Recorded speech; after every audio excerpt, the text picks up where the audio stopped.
Part 94, Gretchen.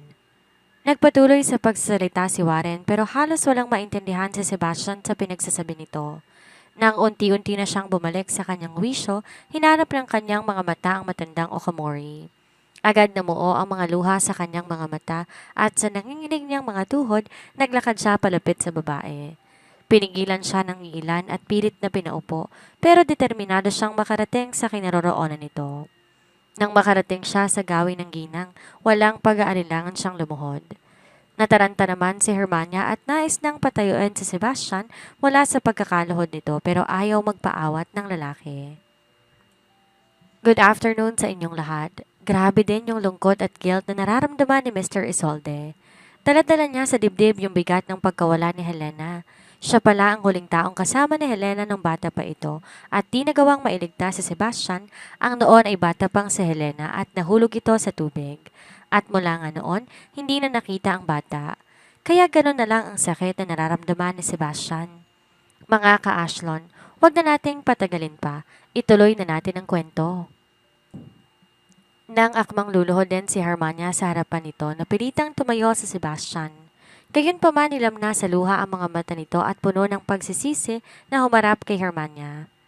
Patawarin mo ko kung naglakas loob ako na tumapak dito sa pamamahay mo pagkatapos ng maraming taon, Hermania. Marahas niyang pinahid ang luha sa kanyang mga pisngi bago hinawakan ng kamay ni Hermania. Sinasadya ko talagang pumunta para ipaalam sa iyo ang tunay na nangyari nung araw na yon. Kung di lang sana ako nakatulog, sana nasamahan ko si William at Helena, Hermania. Siguro kung kasama nila ako walang nangyaring masama sa kanila, patawarin mo ko.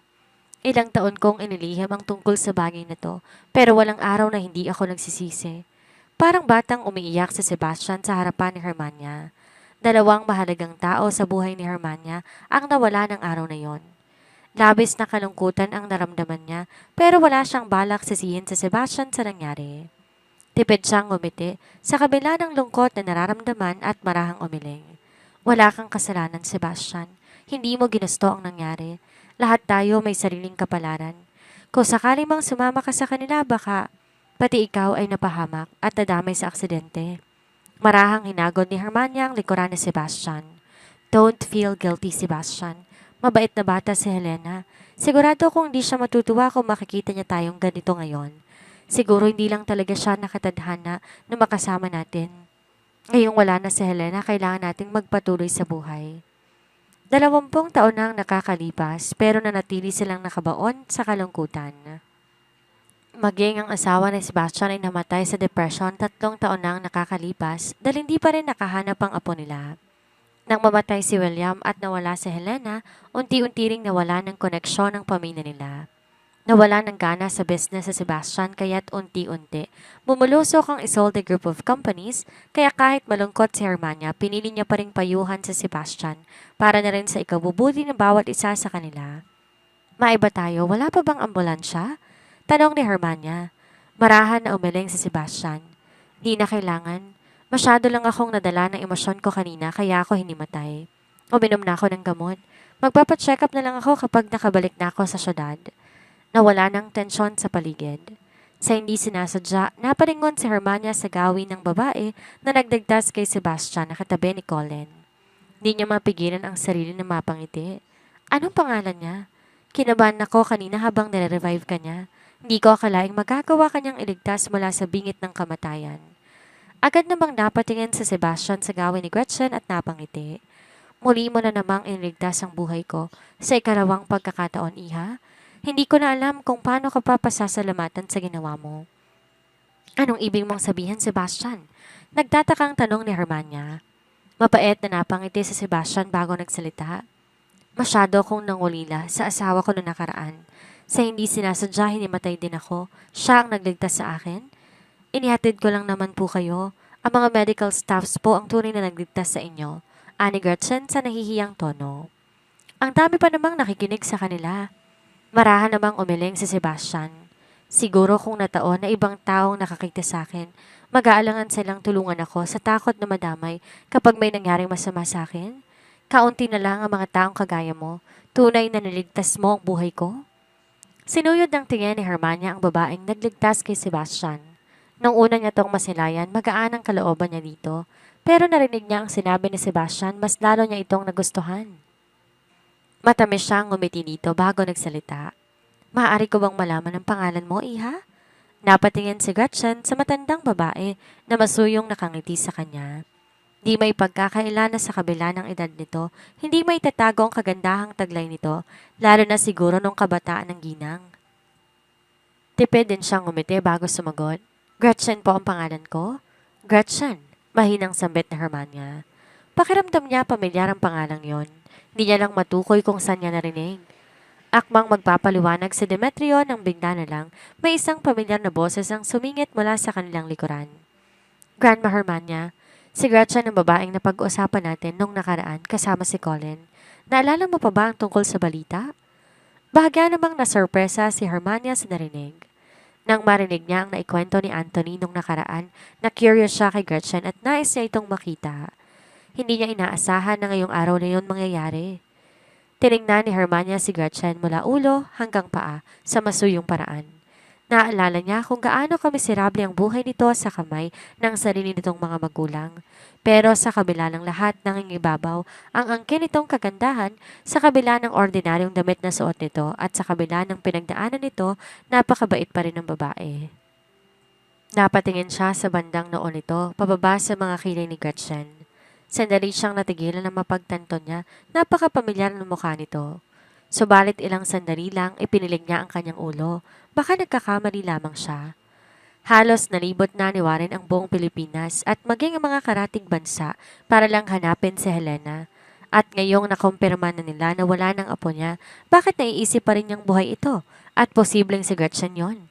Halika dito, Iha, lumapit ka sa akin. Tila nasasabik na sambit ng matandang babae. Nahihiya naman si Gretchen at lihim pang napasulyap kay Demetrio. Marahan siya nitong tinanguan kaya lumapit na siya kay Mrs. Okamori. Nang makalapit siya sa ginang, hinawakan nitong kanyang kamay at marahang pinisil. Hindi niya alam kung bakit pero muli niyang naramdaman ang emosyon na namamayani sa puso niya kanina noong nasa labas pa siya ng villa. Ba't parang nasasabik siya at nangungulila na lang bigla? Mukhang kasing edad mo lang ang namayapa kong apo. Mula ngayon, Grandma Hermania na ang itatawag mo sa akin. Po? Gulat na sambit ni Gretchen. Call me Grandma Hermania. Matutuwa ako kung yun ang itatawag mo sa akin. Napanunok siya. Hindi niya alam kung ano ang sasabihin niya, pero nang makita niyang antisipasyon sa mata ng matandang babae, hindi niya na to maiwasang pagbigyan. Grandma Hermania? Mahina niyang sambit. Good girl. Masaya nitong bulalas at kulang na lamang mapapalakpak. Naglakad naman si Anthony papalapit sa dalawa para makisali sa usapan. May isang bagay ka pang hindi alam, Gretchen, at sigurado ko, matutuwa ka. Napakurap-kurap si Gretchen na lumingon kay Anthony. Ano po ang bagay na yon? Grandma Hermania is one of your loyal listeners in your reading account. She was one of your avid fans, Gretchen. Hindi naman inaasahan ni Gretchen ang kanyang narinig. Matagal nang walang update ang kanyang account dahil masyado siyang abala nitong mga nakaraan. Huli siyang nag-online ay nung pinasalamatan niya ang kanyang mga fans sa suporta ng mga ito sa kanya. Ilang sandali pa naalala niyang isang old-fashioned, subalit napaka-seryosong mensahe nung nakaraan. Dahan-dahan siyang napalingon kay Grandma Hermania at hindi pa man siya nagsasalita, tumango na ang matandang babae. Hindi na nakabawi pa si Gretchen sa gulat na nararamdaman niya. Inaasahan niyang darating ang panahon na makikilala niya sa personal ang ilan sa mga avid readers niya pero hindi niya inaasahan isang kagaya ni Grandma Hermania ang makakasalamuhan niya. Noon pa mang kinuha siya ni Anthony bilang model, nais na nang makilala si Grandma Hermania dahil na rin sa naikwento ni Kendra sa kanya. Pero dahil sa estado ng ginang hindi na siya umasa pa. Pero tingnan mo nga naman ang panahon. Kung kailan hindi niya inaasahan, saka pa sila pagtatagpuin ng panahon. Nasurpresa naman ang karamihang nanonood sa dalawa. Hindi dahil kilala ni Grandma Hermania ang isang kagaya ni Gretchen kundi dahil sa inaasal ng matandang babae. Palagi itong malungkot at pilit ang ngiti sa tuwing may bumibisita dito, subalit ngayon kakaiba ang ngiti nito. Hindi pilit at mababanaag ang kasiyahan sa mata ng matandang babae. Lihim na naikuyom ni Warren ang kanyang mga palad. Hindi ganito ang senaryong inaasahan niya. Sa nasaksihan niya ngayon, hindi umaayon ang mga plano niya. Maging si Bianca hindi na natutuwa pa sa nangyayari.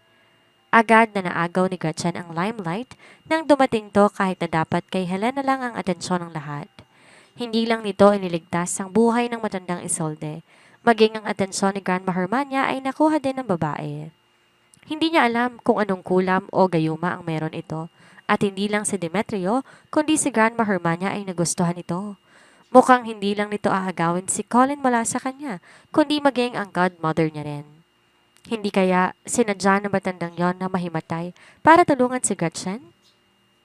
Naikayom ni Bianca ang kanyang kamao. Kulang na lang bumao ng kanyang kuko sa kanyang mga palad. Naramdaman naman ni Gretchen na parang may nakatingin sa kanya.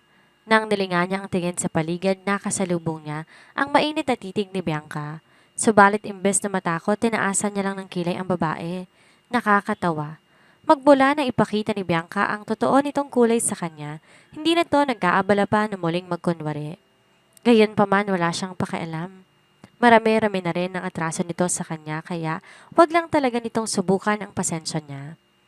Ilang sandali pa malambing na lumapit si Bianca sa matandang Okamori bago nagsalita. Grandma Hermania, memorial service po ni Helena ngayong araw. Pasensya na po kayo kung masyado pong madaldal si Gretchen, Grandma. Ganyan lang po talaga siya. Lihim namang natawa si Gretchen. Hindi niya aakalain na pati kay Grandma Hermania magsaselo si Bianca. Kahit na mabait si Grandma Hermania, ito ang unang beses na nagkita sila. Kung tutuusin, pareho pa rin silang estranghero sa isa't isa at may malaking tsansa na hindi na magkikita pa. Ano bang kinatatakot ng babaeng ito? O sadyang nagpapaka-childish lang talaga ito? Pero sa kabilang banda, kahit na wala na si Helena, mainam pa rin na nakakita kayo ng bagong kaibigan sa katauhan ni Gretchen. Ilang beses binanggit ni Bianca ang pangalan ni Helena sa takot na baka makalimutan ng matandang babae kung anong okasyon ngayon, lalo pat mukhang natutuwa to ng husto kay Gretchen. Mabilis namang nakuha ni Warren ang punto ni Bianca, kaya agad niyang nilapitan ang kanyang ina. Ngayong maayos na si Mr. Isolde, dapat pumasok na tayo sa loob para makapagpahinga na kayo. Mommy, at kayo rin mismo, Mr. Isolde? Kailangan din pumunta ni Mr. Isolde sa auditorium hall at bigyan siya ng panahon na makausap si Helena. Suhestyon niya para paglayuin si Gretchen at ang kanyang ina. Hindi naman din tumutol sa Sebastian, lalo pat yun naman talaga ang kanyang sadya, kaya siya nagpunta doon. Magkasama sila ni Hermania pumasok sa loob, subalit hindi pa man sila nakakarating sa auditorium hall, napahinto ng ginang sa paghakbang at muli lumingon sa gawin ni Gretchen na kasalukuyang nakaupo sa isang tabi at mukhang nagpapahinga. Since magkakilala kayong dalawa ni Gretchen, Anthony, pwede mo ba siyang alagaan at samahan para sa akin? Bago ko siyang kaibigan at mahalaga siya sa akin, ayokong mag-isa siya kapag sinamahan ko na si Sebastian sa loob. Malumanay na sambit ng ginang. Naisip pa ni Hermania na makausap ito at makilalang mabuti, kaya naman ayaw niya patong umalis. Agad namang tumango si Anthony. Huwag kayong mag-alala, Grandma. Hindi ko po iiwan si Gretchen. Mabilis na nagsalubong ang kilay ni Demetrio sa narinig. Kanina lang hinayaan niya si Gretchen na kausapin si Grandma Hermania at hindi siya sumingit para bigyan ng espasyo ang dalawa. Lalo pat nakikita niyang natutuwa ang matandang babae sa asawa niya at mas bumuti ang mood nito. But this bastard Anthony is taking advantage of the situation. Asawa niya si Gretchen at siya lang ang may karapatan na samahan ng babae at hindi si Anthony. Akmang tatawagin ni Demetrio si Grandma Hermania nang agad siyang hinarang ni Anthony. Are you really going to tell Grandma Hermania about you and Gretchen? Kapag ginawa mo yun, mabubulgar ng lahat. Noong nakaraan lang, alam na ni Gretchen ang tungkol kay Colin. At base sa pagkakakilala niya sa babae, hindi to ganoon kadaling magpatawad. So seeing them now, it's either they haven't got into a confrontation yet and everything isn't exposed to. Umangat naman ang sulok ng labi ni Demetrio. Who cares? Get out of my way, Anthony. Malamig niyang turan. Ano bang inaasahan ng lalaking to? Hahayaan niya na angkilin ang pwesto at gawa ng isang asawa na siya ang dapat gumanap? I am just helping you, Colin. Sarkasiko namang ngumisi si Demetrio. Hindi ko alam na napaka-pakailamero mo pala. If you want to do husband duties, then why don't you find your own wife and stop meddling with our affair like you know everything between us? Sandali namang natigilan si Anthony pero maya-maya lang nakabawi din kaagad. Kaibigan ko si Gretchen at sinunod ko lang kung anong iniuutos si Grandma Hermania. Kung talagang balak mo siyang ipakilala sa kanya, then go on. I won't stop you. Of course I will. Ani Demetrio at nilampasan na si Anthony. Natigilan naman si Anthony sa naging tugon ni Colin. Akala niya hindi to totohanin ng lalaki ang sinasabi nito. But seeing him taking a step forward na pagtanto niya, talagang seryoso kay Gretchen si Colin. At dahil malapit lang si Bianca sa kinatatayuan ng dalawang lalaki, dinig na dinig niya ang pinag-uusapan ng mga ito. Mas lalo lang nagitngit ang kalooban niya sa kaisiping papakilala ni Colin si Gretchen sa taong mahalaga sa buhay ng lalaki. Nakaramdam ng pagkabahala si Bianca nang makitang sasalubungin na ni Colin si Grandma Hermania at Mr. Isolde. Ayaw niyang masabi ng lalaki na asawa nito si Gretchen at ito na naman na magiging bida ng mga oras na yon. Marahas namang napalingon ang matandang Okamori nang makarinig siya ng pagkabasag. Agad niyang nakita si Bianca, pinupulot ang mga bubog ng wine glass na naihulog nito sa sahig. Dahil sa ginawa ng babae, nagkasugat-sugat na ang kamay nito. Anong nangyari, Bianca? Nag-aano lang sambit ng ginang at agad nilapitan ng dalaga. Pasensya na kayo, Grandma. I didn't mean it. Marahan na umiling si Hermania habang nakatingin sa kamay ng babae. Nagdurugo ang sugat mo. Kailangan niyang maggamot ka agad. Agad na yumakap si Bianca sa matanda at nagsimula ng humikbi. Hindi lang yon. Nanginginig pa ito habang pinapahira ng mga luha. Ayos lang ako, Grandma. Masyado ko kasing iniisip si Helena kaya sa hindi sinasadya nahulog ang wine glass. Namimiss ko rin ang bonding naming dalawa noon. Masyado akong nalulungkot para sa kanya at para na rin po sa inyo. I know how hard it is for you, Grandma. Sandaling natigilan si Hermania pero maya-maya lang marahan niyang hinagod ang likuran ni Bianca. Natutuwa ako at iniisip mo ako, Iha. Pero kailangan mo pa rin mag-ingat. Halika na. Linisan natin yung sugat mo para malagyan na rin ng bandage. Masuyo namang tumango si Bianca. Inangkla ang braso kay Hermania. Huwag po kayo mag-alala, Grandma. Susubukan kong dalasan ang pagbisita sa inyo. You can think of me as your grandchild too like we used to bago ako umalis. Totoo nga naman na itinuring ng apo ni Hermania si Bianca noon pa man. Kaya nang sabihin nito sa kanya mga katagang yon, di niya mapigilan na maging emosyonal. Mataman namang tinitigan ni Demetrio si Bianca. Kahit na kung ano-anong acting ang gawin nito, sigurado siya, sinasadya yun ng babae. Matapos makapagpahinga ni Gretchen ay napagpasyahan niya ng umuwi na, lalo pat gabi na rin naman. Nang makita niya si Grandma Hermania at Mr. Isolde kasama si Bianca, lumapit siya sa mga ito para magpaalam ng maayos. Mr. Isolde, Grandma Hermania, magpapaalam lang po sana ako na mauna na akong umuwi. Nais pa sana na matandang Okamori na kausapin pa si Gretchen pero dahil may nangyari kay Bianca, wala na siyang ibang choice kundi ang tumango. Okay, mag-ingat ka sa daan, Gretchen, at huwag mong kakalimutang bisitahin ako ulit. Hihintayin kita, Iha. Hindi tumango si Gretchen ni umiling at tanging isang maghilaw ng itila ang kanyang naging tugon. Wala naman siyang ibang kakilala sa pamilya ng mga Okamori at wala rin siyang nakakitang rason para bumalik pa doon. Pero kung mabibigyan siya ng pagkakataon, nanaisin niya pa rin makita si Grandma Hermania.